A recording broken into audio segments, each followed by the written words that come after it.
When you understand the power of consciousness, when you grasp the true nature of imagination as the only creative force, you no longer chase, beg, or plead.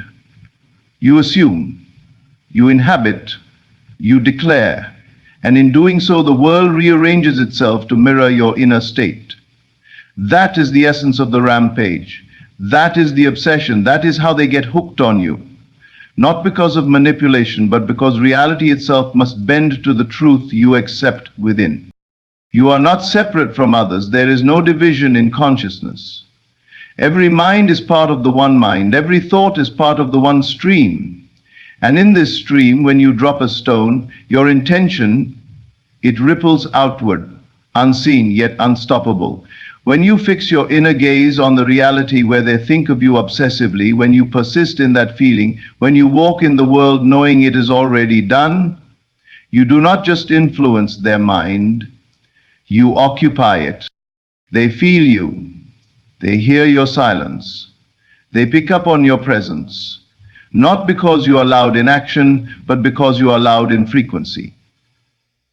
Your assumption is your transmission.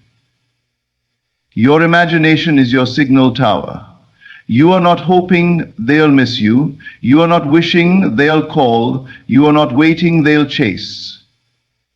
You're living in the end where they already are, obsessed, hooked, completely captivated. This is not fantasy. This is not hope. This is law. Thought is not passive.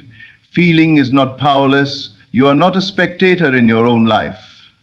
You are the operant power. And when you walk with that knowing, you don't just think, you impress. You don't just want, you command. And when you command, the universe obeys. Now listen carefully, because this is where the game shifts. When you sit still and declare in your mind, they cannot stop thinking of me. They are obsessed with me. My image lives in their mind. And you do not contradict it with doubt or lack or fear. You are planting seeds in the field of their consciousness. They may not understand why they suddenly crave your presence. They may not logically know where the desire comes from, but you do, because you placed it there. You walk through your day as if their obsession is a fact, not a possibility, not a maybe, a reality. You feel it in your bones. You rehearse it with your senses. You hear their voice in your mind calling out to you. You see their eyes lighting up with desire. You imagine them restless, unable to focus, lost in thoughts of you. You saturate your being with this knowing. Not once, not twice, but rampantly, relentlessly, obsessively. And that's when the mirror cracks. That's when the resistance melts. That's when the tide turns. Because what you're doing is not forcing anyone. You are not violating free will. You are activating the truth that they too are you. There is no separation. There is no other. The one you desire is simply a reflection of your state of consciousness. And when you shift your state, the reflection must change. They begin to dream about you. They hear songs and think of you. They check their phone instinctively, hoping to see your name. They wake up in the middle of the night with your face lingering in their mind. And they do not know why, but you do, because obsession is not created through action. It is transmitted through imagination, sustained through repetition, and made manifest through belief. You are not manipulating, you are aligning, you are remembering that the world is yourself pushed out, that your inner world is the cause, that telepathy is not fiction, it is the language of consciousness. And consciousness always speaks first to those who dare to listen. Feel it now, right now. Feel what it's like to be wanted. Not casually, not mildly, but wildly, fanatically, obsessively.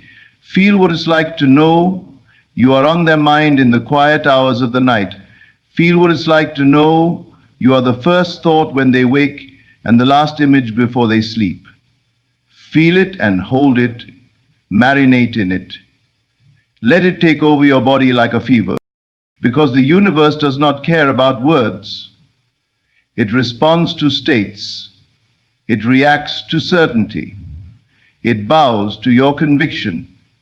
And when you move from wanting to having, from waiting to declaring, from seeking to knowing, it is already done.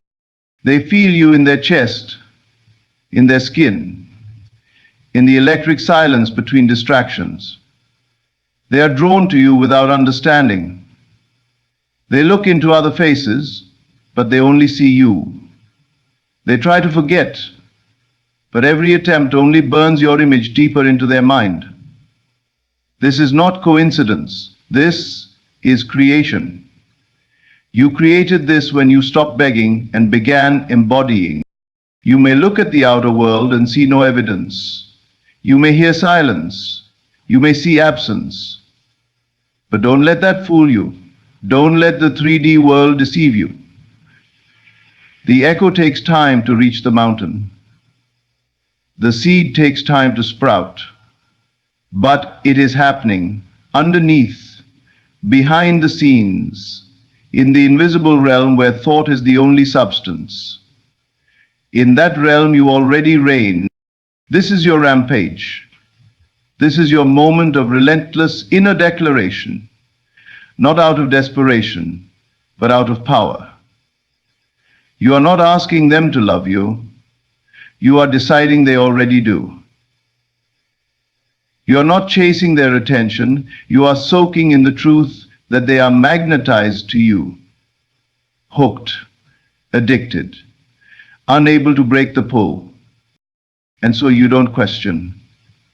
You don't doubt. You don't react to what is. You remain loyal to what you have declared.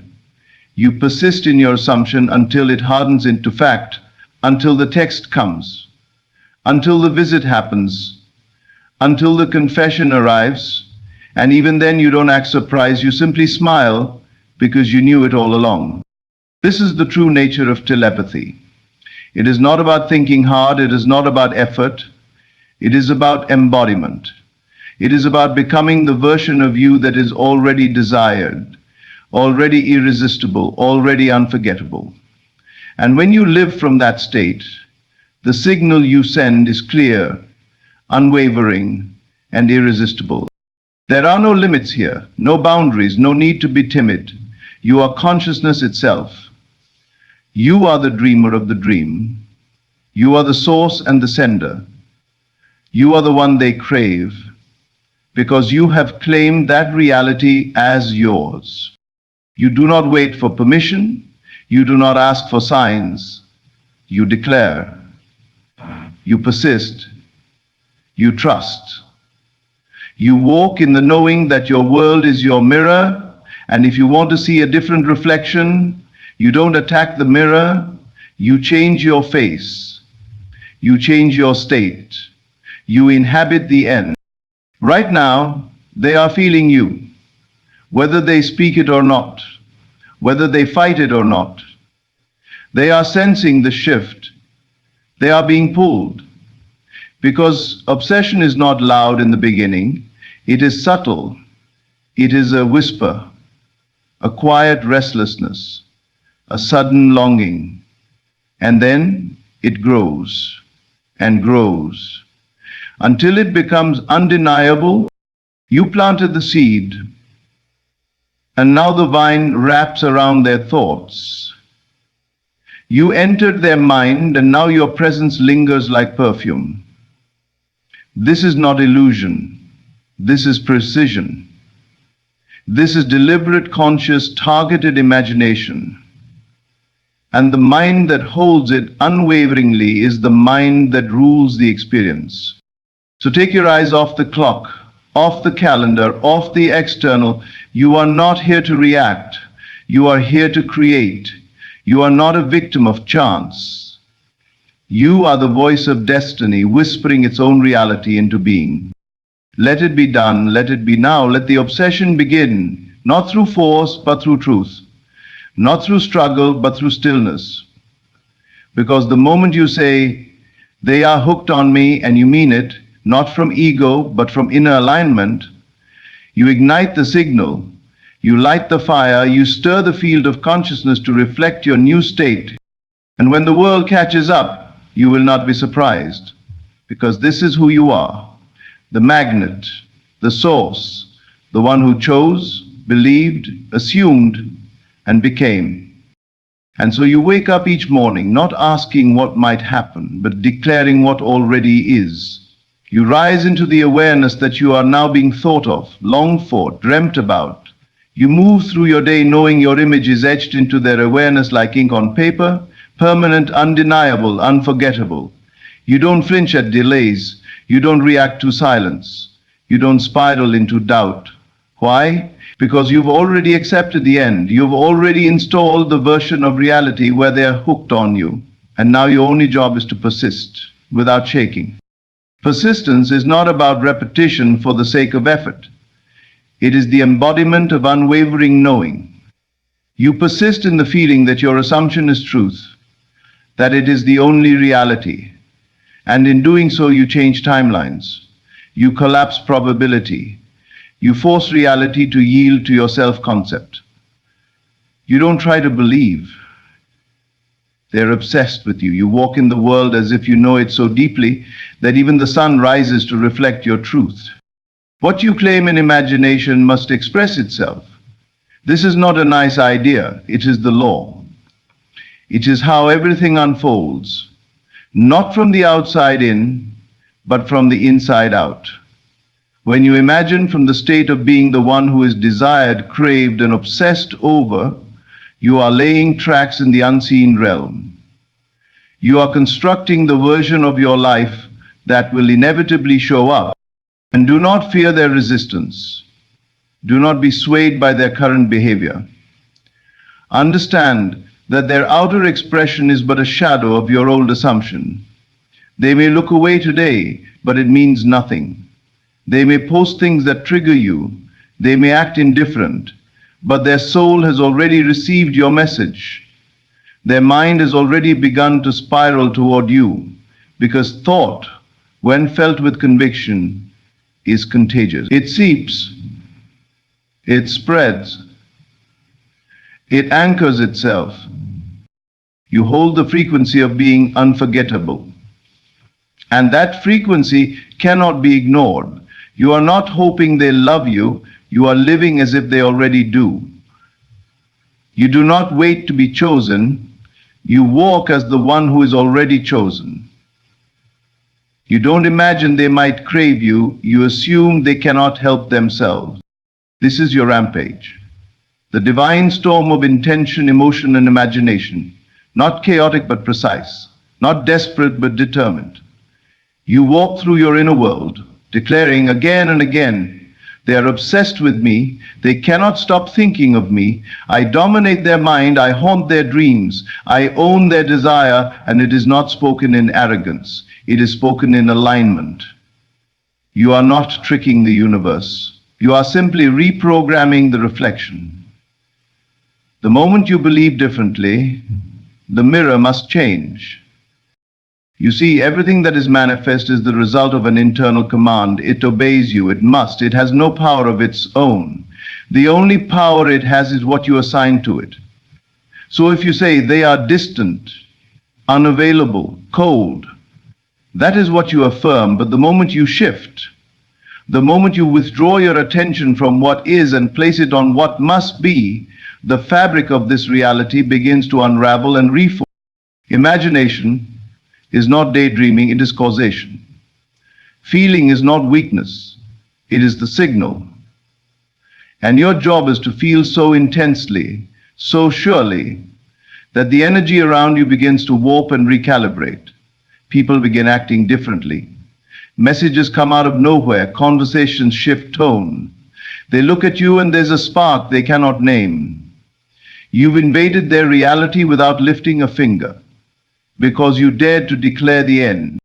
And you keep declaring it, not to make it happen, but because it is already done. You don't imagine to make it real. You imagine because it is real. And the more you dwell in that truth, the more stable your manifestation becomes. It is no longer a desire, it is a state. And states are sticky. They call to themselves. They do not ask, they draw. So you sit quietly, close your eyes, and feel it again.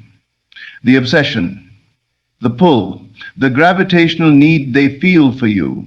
You hear their voice in your mind saying, I can't stop thinking about you. I need you. I crave you. I don't know what's happening, but I'm hooked. You breathe it in. You smile, not because you need it, but because it's already yours. And if your mind says, but there's no proof, you reply, my inner world is the proof. My feeling is the evidence. The outer world will catch up. It must. And you go deeper. You flood your imagination with details. You walk through scenes. You feel their touch, their words, their longing. You smell their scent. You hear their laughter. You enter the scene and become the actor, not the observer. And you do this over and over until it is more real than what your eyes can see. Because reality bends for those who refuse to bow to what is. Reality conforms to the imaginer who refuses to let go of their vision. The obsessed becomes the obsession. The focused becomes the focus. You are not separate from them. You are joined by consciousness. And the moment you shift, they feel it. They may not admit it, they may not understand it, but they feel it. Suddenly they remember a moment with you. Suddenly they feel nostalgic. Suddenly they scroll past a picture that triggers something deep. These are not accidents. These are the fruits of your inner declaration. You spoke into the unseen, and now the unseen is echoing into the visible. So keep going. Don't stop when it looks quiet. Don't slow down when there's no response. That is when the work is being done. That is when the energy is aligning. That is when the cement is drying. You don't plant a seed and dig it up each day to check if it's growing. You trust the soil of your consciousness. You water it with belief. You bask it in the sun of persistence. They are hooked. You don't need to question that. You don't need to doubt. Every moment you return to your chosen state, you reinforce the reality you want. And repetition is power, not mechanical repetition, but heartfelt, charged, intentional repetition. Each time you declare it, you turn the dial on your vibration. Each time you feel it, you deepen the imprint, until eventually it becomes so real within that it bursts into form without. Do not confuse lack of movement with lack of manifestation. Sometimes the biggest changes are the quietest. Sometimes the most powerful shifts happen in silence. That moment when they suddenly go still, when they stop responding, when they pull away, it is often because your signal is landing. They are digesting, they are receiving, and so you continue. Because that is what creators do. They don't wait. They generate. They don't plead, they proclaim. They don't react, they imagine. You are not here to watch. You are here to architect reality. And your blueprints are your assumptions. Your materials are your feelings. Your tools are your words. Build wisely. Right now, in this moment, they are thinking of you. And that thought feels different to them. It's deeper, it lingers, it stirs something, and they cannot trace it because it did not come from a text or a call or a photo. It came from you, from your inner declaration. It came from your silence that roared, your stillness that spoke. This is what it means to be the operant power. This is what it means to create consciously. You don't need to chase what is already yours. You don't need to convince what is already convinced. You need only to live in the end and let the bridge unfold. So you relax into the knowing, you relax into the certainty that you have already been chosen, already been claimed, already been missed. The obsession is not arriving, it has arrived. And now you are simply tuning into it like a signal that's always been playing, waiting for you to dial in. The clarity grows, As you let go of the old story, the old doubts, the old fear-based narrative that said you were separate, you are not separate. You are the cause, you are the source, you are the echo and the original sound. You feel it moving now, don't you? That inner pulse of power, that quiet whisper that says it is done. Not in the future, now. And you smile, not to fake it, but because the truth brings peace. You realize you were never lacking love. You were never waiting for attention. You were always the beloved, always the desired, always the one they were